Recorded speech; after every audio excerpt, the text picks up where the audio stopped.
Assalamualaikum warahmatullahi wabarakatuh. Halo semuanya, perkenalkan nama saya Sinta Rahmawati, mahasiswi dari Universitas Primagraha, kelas RA12 Manajemen, Fakultas Ekonomi dan Bisnis. Video ini saya buat untuk memenuhi tugas ujian akhir semester mata kuliah perilaku keorganisasian yang dibimbing oleh Bapak Asep MM STMM.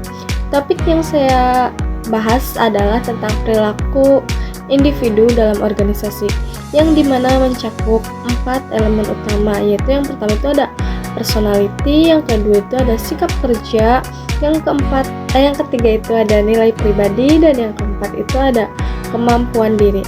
Keempat faktor ini sangat penting karena secara langsung memenuhi cara seseorang bekerja, berinteraksi dengan tim, dan menghadapi situasi organisasi. Oke, sebelum saya menjelaskan lebih detail tentang materi ini, saya akan menjelaskan tentang apa sih perilaku individu itu. Perilaku individu dalam organisasi adalah kajian tentang bagaimana sikap, kepribadian, nilai, dan kemampuan seseorang memenuhi cara mereka bekerja, berinteraksi, dan berkontribusi dalam lingkungan kerja. Dalam organisasi, perilaku individu itu sangat penting loh, karena dapat menentukan efektivitas kerja, kolaborasi tim, dan pencapaian tujuan organisasi. Nah, yang pertama itu ada kepribadian, yang dimana kepribadian adalah gabungan dari karakteristik psikologis yang relatif stabil dan menentukan bagaimana seseorang berperilaku. Menurut Robbins dan Judge tahun 2017, kepribadian mencerminkan pola konsisten dalam cara seseorang berpikir, merasa, dan berinteraksi dengan lingkungannya. Teori Big Five Personality Traits adalah teori yang paling sering digunakan dalam organisasi. Berikut adalah 5 dimensi utama. Yang pertama itu ada openness to experience, keterbukaan terhadap pengalaman, yang dimana kreatif, imajinatif, terbuka pada ide baru. Orang dengan skor tinggi cocok dalam lingkungan kerja yang inovatif. Terus ada consequences, ketelitian. Teliti terorganisasi, bertanggung jawab, biasanya memiliki performa kerja yang baik. Terus ada keterbukaan sosial, ramah energi, senang bersosialisasi, cocok untuk posisi yang menuntut interaksi tinggi. Selanjutnya ada keramahan, kooperatif, penyayang, mudah bekerja sama, berkontribusi positif dalam kerja tim. Terus ada emosionalis negatif, mudah cemas, mudah stres, skor rendah, menunjukkan kestabilan emosi yang baik. Dalam organisasi, kepribadian membantu manajer memahami potensi dan risiko perilaku individu. Selanjutnya ada sikap kerja atau work attitude. Sikap kerja adalah perasaan atau evaluasi seseorang terhadap pekerjaannya. Ada 3 komponen utamanya. Yang pertama itu kepuasan kerja, yang dimana seberapa puas seseorang terhadap perannya, yang itu gaji dan lingkungan kerja. Komitmen organisasi, loyalitas terhadap organisasi. Orang dengan komitmen tinggi cenderung bertahan dan berkontribusi maksimal. Terus ada keterlibatan kerja, seberapa besar seseorang merasa pekerjaannya itu penting dan menjadi bagian dan jati dirinya. Sikap kerja positif akan menghasilkan kinerja tinggi dan kolaborasi yang kuat. Selanjutnya ada materi tentang nilai pribadi atau value. Nilai adalah prinsip dasar yang dijadikan pedoman oleh seseorang dalam mengambil keputusan dan bertindak. Menurut Milton Rockach, nilai dibagi menjadi 2, yaitu terminal value, yaitu di mana tujuan akhir hidup seperti kedamaian, kebahagiaan, dan keberhasilan. Selanjutnya yang kedua itu instrument value, cara untuk mencapai tujuan seperti jujur, tekun, disiplin. Nilai dalam organisasi menjadi dasar dalam membangun budaya kerja dan etika profesional.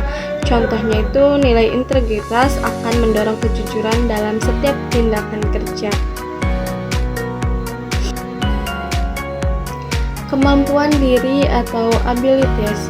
Kemampuan adalah kapasitas bawaan atau hasil pelatihan yang memungkinkan seseorang melakukan suatu pekerjaan. Jenis kemampuan dalam konteks organisasi itu ada kemampuan kognitif, yang dimana berpikir logis, menganalisis, memecahkan masalah.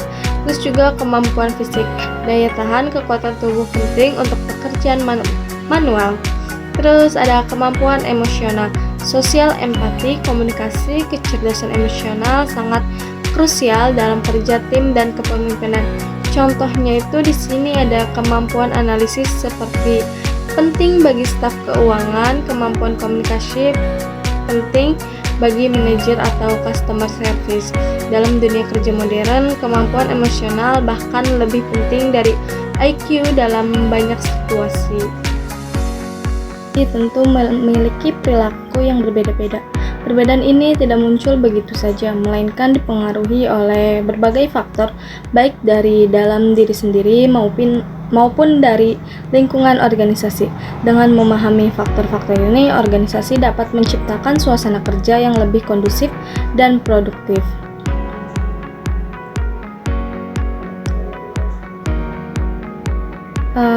Di sini juga ada faktor-faktornya. Yang pertama itu lingkungan organisasi.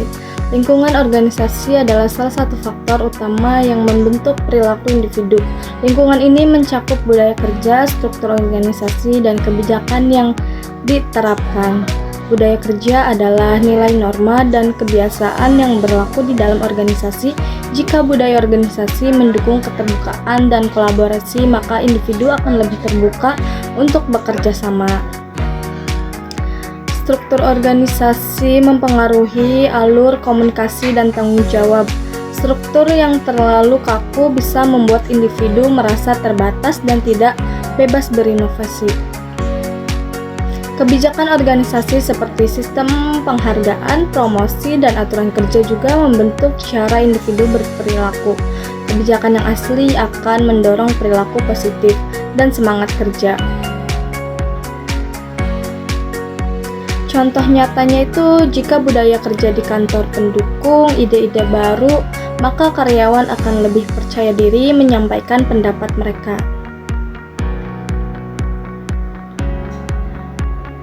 Selanjutnya yang kedua itu ada gaya kepemimpinan atasan.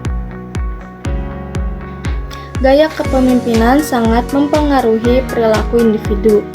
Seorang atasan bisa menjadi inspirasi, motivator, atau justru menjadi hambatan. Ada berbagai gaya kepemimpinan. Kepemimpinan demokratis yang memberi kesempatan karyawan untuk berpendapat cenderung menghasilkan perilaku individu yang terbuka, aktif, dan loyal.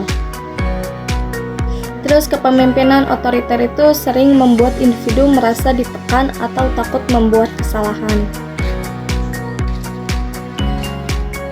Contohnya, jika atasan sering mendengarkan masukan dan menghargai kerja keras bawahannya, maka karyawan akan lebih termotivasi dan merasa dihargai.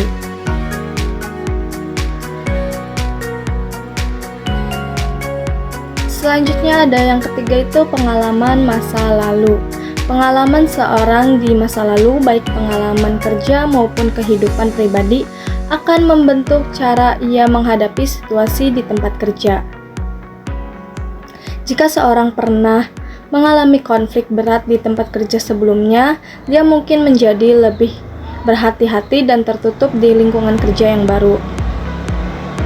Sebaliknya, pengalaman positif seperti pernah berhasil memimpin proyek akan membentuk rasa percaya diri dan perilaku proaktif. Kesimpulan poin ini adalah pengalaman membentuk pola pikir dan cara individu mengambil keputusan dalam organisasi.